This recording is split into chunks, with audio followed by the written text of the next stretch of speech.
Yeah, man, it really fucked with my goddamn head. But mostly it fucked with my penis. You know, some people were excited about it. Some people were scared. I don't even remember how I felt about high school other than I knew that things were about to get a little bit more intense. And sure enough, true to form, lots more angst, lots more drama. Everything ratcheted up to about 11,000%. That's high school, baby. About to get a new girl, Bobby. I'm of a mind to make some mookie. This year, I fell in with a crowd that ended up being longtime friends of mine beyond high school. To this day, I talk to a good number of them even. You've seen one of them as a guest host here, Senor Spielbergo. He's off in the great Hollywood land doing things that I wish I was doing for sure. But yeah, man, this group of people was influential for one big reason, and that's because they were peers that understood and shared the interests that I had, and as a result, there was kind of like a, give and take relationship. I knew things they didn't know, and vice versa, and so we kind of just fed off of each other. These guys were very important in that regard, and like I said, some of them have been longtime friends, and I've had falling outs with some of them. One of which will be a main character, I suspect, in what will be the story for the senior year, because I don't really imagine another story taking precedence in my head besides that one. But anyway, just a special kudos to them, because they did make a big difference in my life, and I feel they need a little mention there. But we're not here to adulate little mofos from high school, man. We're talking about what the hell happened, baby. So, what is the story, or should I say stories in this case, as there are two and they're kind of intermingled, and they all have to do with speech class.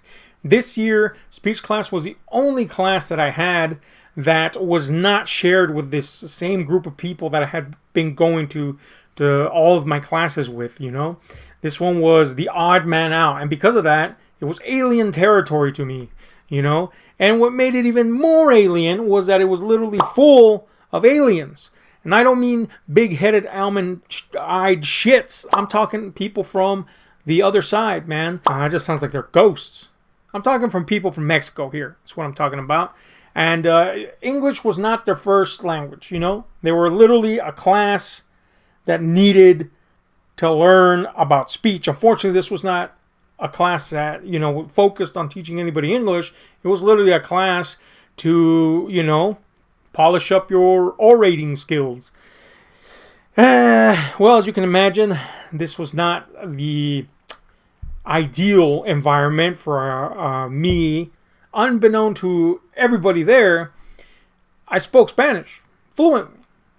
I just wasn't letting anybody see my cards yet, Now, you might be wondering, why didn't I tell anyone that I spoke Spanish? Honestly, don't know. But by the next day, I was like, oh, this is going to be fun. Because if you're familiar with Mexican culture, people talk shit big time about each other. And here I was, a guy that was privy to all these conversations. So this just made it interesting. Let's just say that. So, I held my cards close. But anyway, the reason I didn't switch out of this class was because the teacher was this first-year teacher that just had that energy that I'm sure has died by now.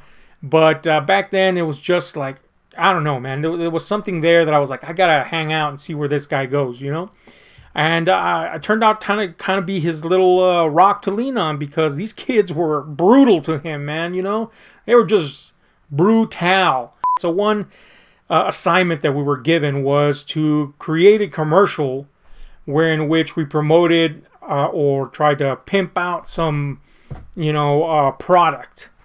And we all got, we all pulled from a fucking hat. And I got Depends adult diapers. And I was like, well, this is a damn thing, isn't it? So before I broke out the turd that I sure would have felt was mandatory at that point, I said, oh, wait a minute. Well, why don't we make it a celebrity endorsement? And I could pick some random old celebrity. And the first person that came to mind was Sean Connery, gray-haired. Got a nice old shoehorn there. This will work. I wrote a little script that, basically enabled me to be the one talking most of the time. And the rest of the students could just kind of play minimal parts that would engage their limited English skills, shall we say. So it worked out, boom, and I said, you know what, we're all going to get a freaking 100 here, man, because I'm going to put in that little elbow grease, man. So I went home and I said, I got to make myself look like Sean Connery, baby. Well, shaved my head, and, I gave myself the old shoehorn spot here, the bald spot. And I used one of these, like, trimmer combs. So you can't even say that it was good looking trim. It was literally, I trim comb my hair to this absolutely disgusting reduction size. And then the rest of it, I kind of tried to trim it too because I had longish hair. I tried to trim it too so it wouldn't look like a fucking clown head, And it just resulted in this kind of porcupine-ish look with this grotesque sloping cut on the top that approximated a shoehorn, And I'm looking at this as the night progresses and I'm like, this is horrid. And no matter how I try to fix it, it just ends up looking worse. It was still better than this idiot's dog shit hairdo, though, so there's that. So then I think, okay, I know the solution to this is clearly I'm going to stick some shit in my hair to make my hair look white, and that shit is Desitin, man. Baby rash cream. It'll turn your hair white, baby. So slap that boy in there, and I found that it could kind of make my hair stay in place a little bit so it doesn't look like a grotesque porcupine. So I'm like, cool, this is what I'll do. So the next morning I head off to school, slap on a hat, and, this is the first time I've ever worn a hat in my life, man. First fucking time I've ever worn a hat. I walk into school, and who is there to greet me in the morning but January herself? And she's like, oh, you got a hat? And I'm like, yep. Well, what's under the hat? And I'm like, oh, nothing. It's for a class assignment. I shaved my head a little bit there. And she's, of course, relentlessly curious.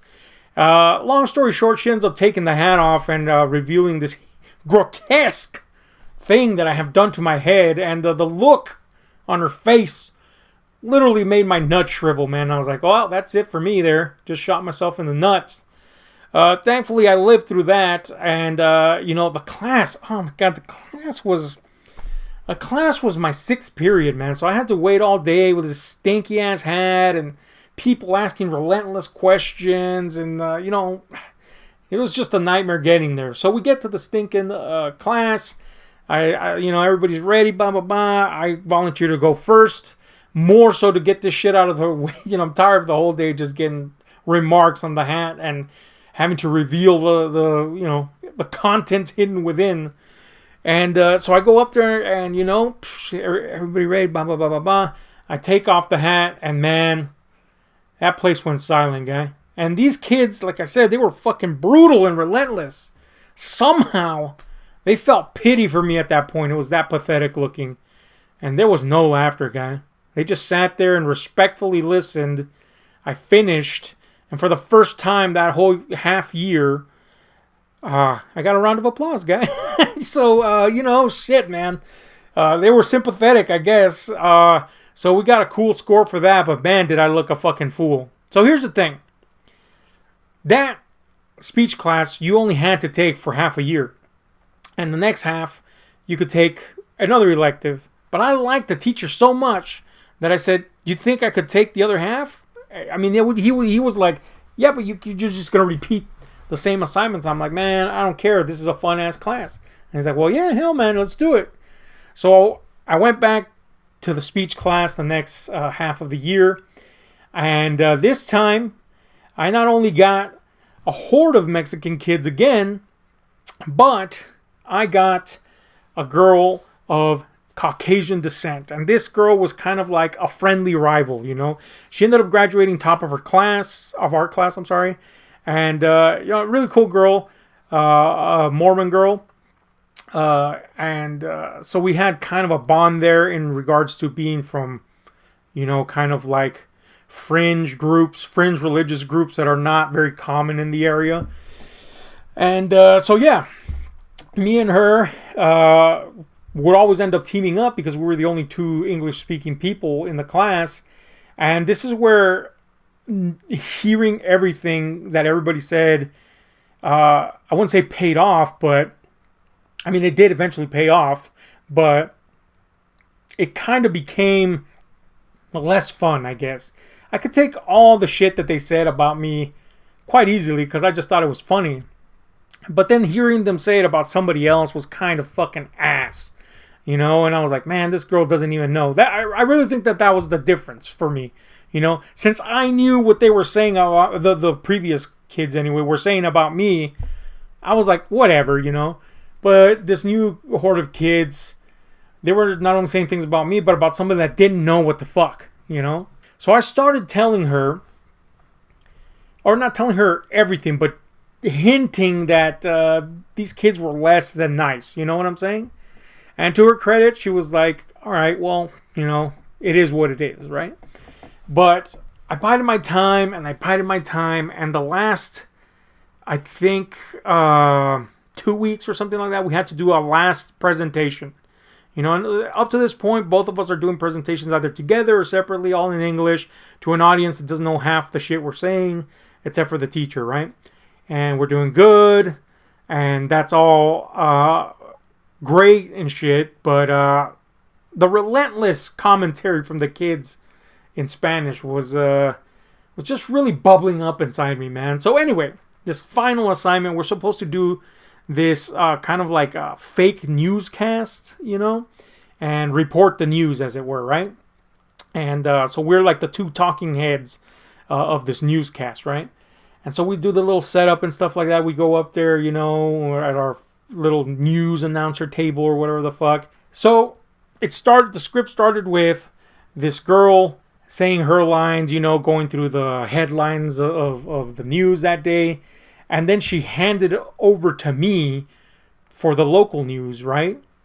And at that point, I read the entire script in Spanish, baby.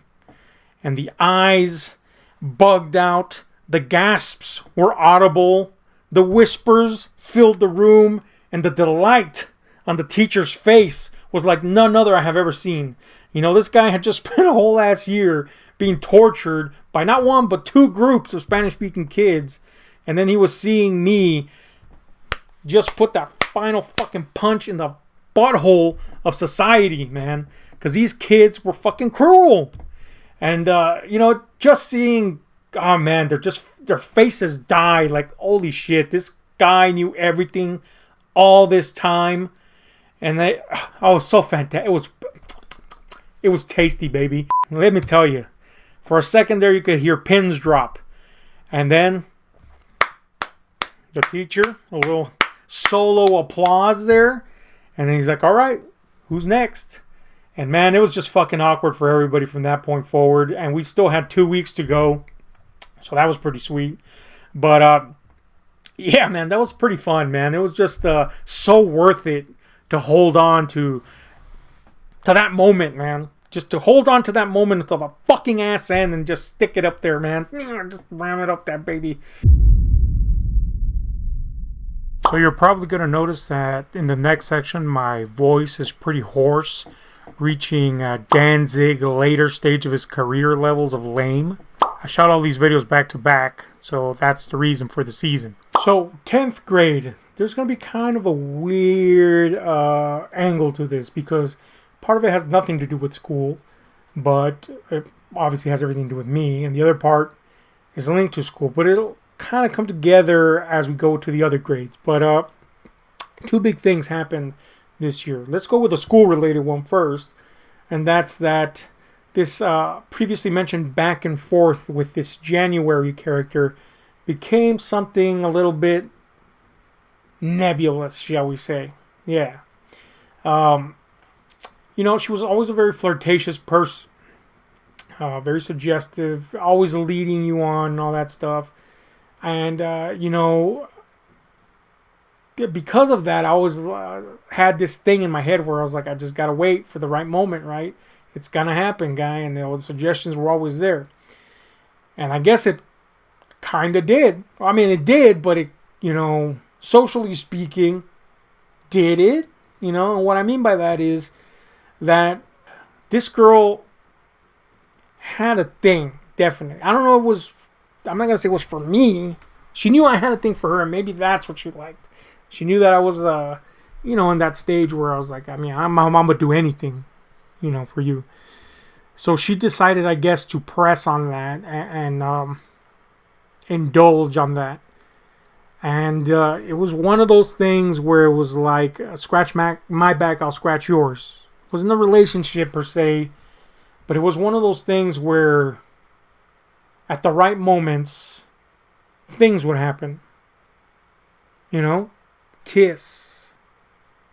A little touching. Not necessarily on a sexual level at first, but, like, you don't sit with a friend that is a chick and have your hand on the small of her back, or, you don't just innocently do that, especially not during these times in the young hormonal brain era, guy.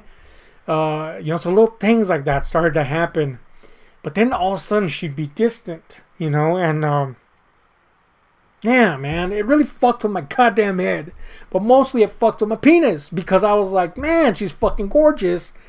And I knew logically that it was her flexing this grasp she had over me. I just knew it. But man, the penis, though, it fucking thinks for you, guy. So I just wasn't, I don't know, guy.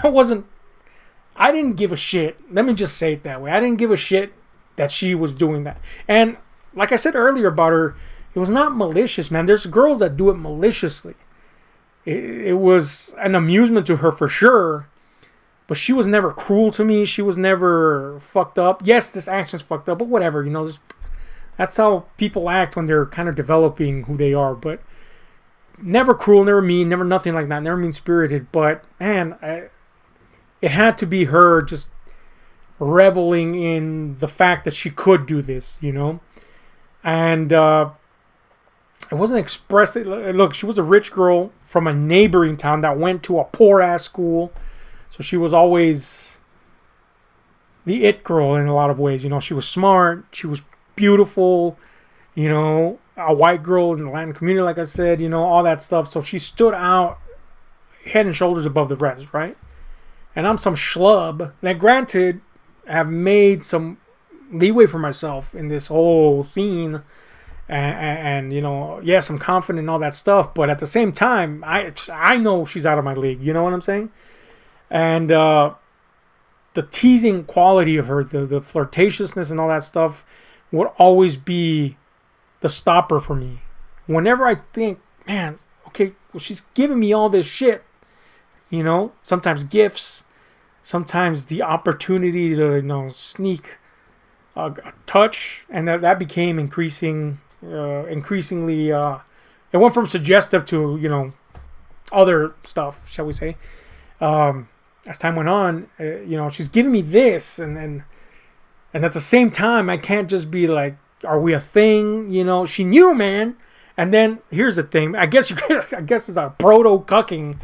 She had a boyfriend, several as high school went along, And by the way, got along with them just fine. They were fucking cool dudes. But so I didn't want to lose this. This sounds skeezy of me because they were cool dudes, but I was like, man, I can't lose whatever the fuck this is. The penis thinking again, right? So I just played along, guy. I went with it. So I'm editing this and I realized I totally forgot to mention the non-school portion of this. So for anybody thinking this dude's just tripping balls, reading the room wrong or whatever, like, nah. I mean, I realized I was kind of being a little bit vague there, but I don't know, man. It's kind of like embarrassing to admit that I was like a fucking a little simp, I guess, man, for lack of better words. I was willing to do anything for this chick. But I'll give you some examples. Like on a fucking Valentine, she showed up I was living with my grandmother at the time, at my grandma's place with like a bouquet of flowers and all that shit. I was like, I mean, you don't just fucking do that for no reason. You know what I'm saying? And I would get invited to, like, she would throw these parties and stuff. I'll get invited, but then it was like that's when the other thing would be like, is this like just because I'm around people, she won't do anything of the other nature, if you will. So you'd be at that party and it'd be like I didn't exist. And then eventually it was like, oh, well, the boyfriend would be there. And I'd be like, well, what the fuck is this guy? So, okay, so there's that. Still kind of like nebulous, right? But then, yeah, there was like the increasing physical elements, the kissing. Like, I don't know, man. It seemed to be like something of convenience. I don't know. She never asked me for anything. You might think, well, like, yeah, she was using you like a little fucking yo-yo, but she never asked me to do anything. I can only imagine that it was like just like a thrill thing for her. I mean, I really don't fucking know, man. I mean, it's not like she was going like, oh, go do this, or give me money, or not that I had much to give, but it was nothing like that. Never nothing like that. It was just like, I guess I can do this, so I'll do it. And I don't know, man, leading me along, like, throwing me a little bone here and there, so it was just odd, man. And it just got weirder as high school progressed, man. Just got weirder and weirder, a little bit more intense, all that jazz. So anyway, it wasn't just happening at the school. It was happening outside the school. It was odd, guy. But there I was, like a little fucking lapdog, man, willing to do anything. And the bad part here is, that it cost me following up on people that were actually interested. Here's the irony of it all. Her best friend at the time, they eventually kind of grew distant our senior year. But her friend became interested in me. And she just straight up like laid it out like, I like you. And her friend was super cool. And in all honesty, I should have pursued her friend. Because she was super cool. We got along so fucking well. And it wasn't I'm going to be friends with her friend to be friends with her thing. No. I literally was just her friend. I really liked her friendship. I almost considered her like a sister. We were close, man.